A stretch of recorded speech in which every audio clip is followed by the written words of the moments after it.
decision to have a child should not be a matter to be decided by the male-dominated legislatures.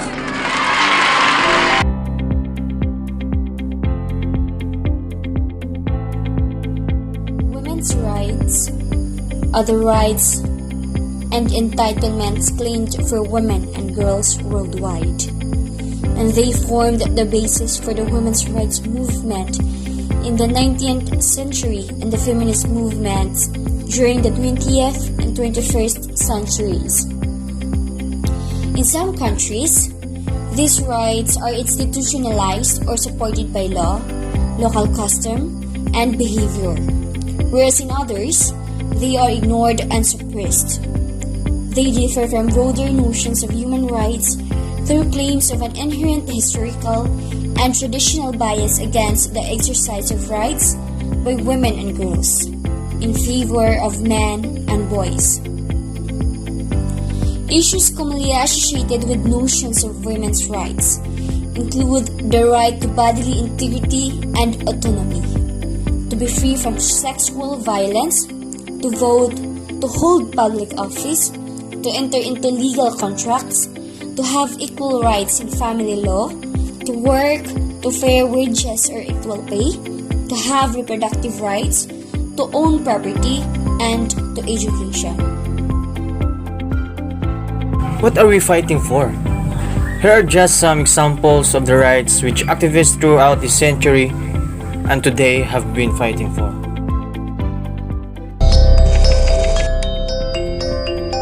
Freedom of movement is the right to move around freely as we please, not just within the country we live in, but also to visit others. But many women face real challenges when it comes to this. They may not be allowed to have their own passports, or they may have to seek permission from a male guardian in order to travel. For example, recently in Saudi Arabia, there has been a successful campaign to allow women to drive, which had been previously been banned for many decades. But despite this landmark gain, the authorities continue to persecute and detain many women's rights activists simply for peacefully advocating for their rights.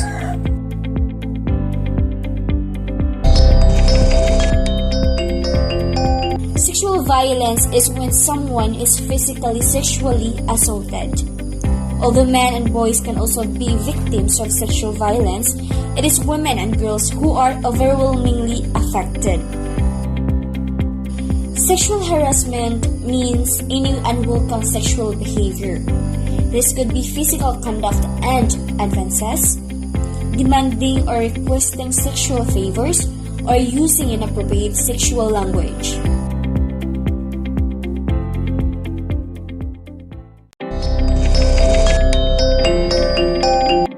Gender-based violence is when violent acts are committed against women and LGBTI people on the basis of other orientation, general identity, or sex characteristics.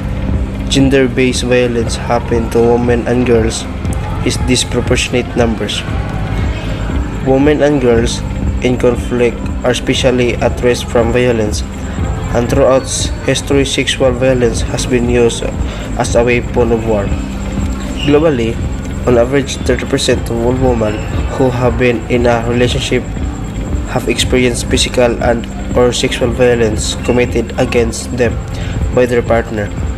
Women are more likely to be victims of sexual assault, including rape, and are more likely to be victims of so-called honor crimes. Violence against women is a major human rights violation. It is the responsibility of a state to protect women from the gender-based violence, even domestic abuse behind closed doors. Workplace discrimination. Often, women are the subject of gender-based discrimination in the workplace. One way of illustrating this is to look at the gender pay gap. Equal pay for the same work is a human right, but time and again women are denied access to a fair and equal wage. Recent figures show that women currently earn roughly 77% of what women earn for the same work. This leads to a lifetime of financial disparity for women, prevents them from fully exercising independence, and means an increased risk of poverty and later life.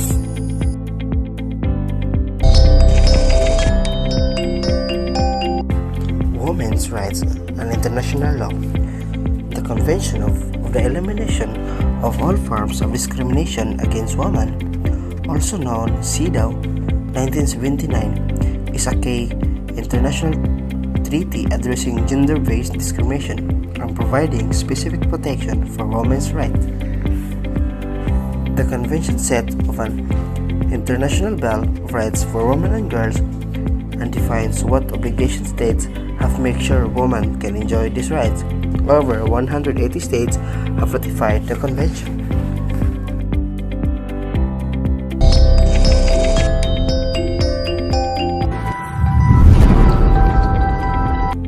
Human rights are women's rights, and women's rights are human rights once and for all.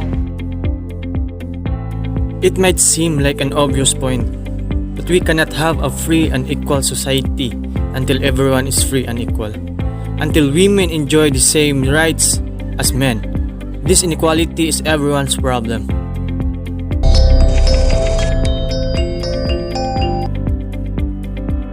According to the UN, gender equality and the empowerment of women and girls is not just a goal in itself, but a key to sustainable development, economic growth, and peace and security. Research has shown this to be the case.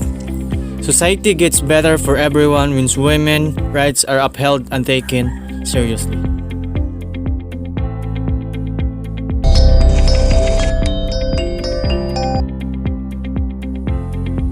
We're stronger when we work together. Although grassroots movements have done so much to affect change. When everyone comes together to support women's rights, we can be so much stronger.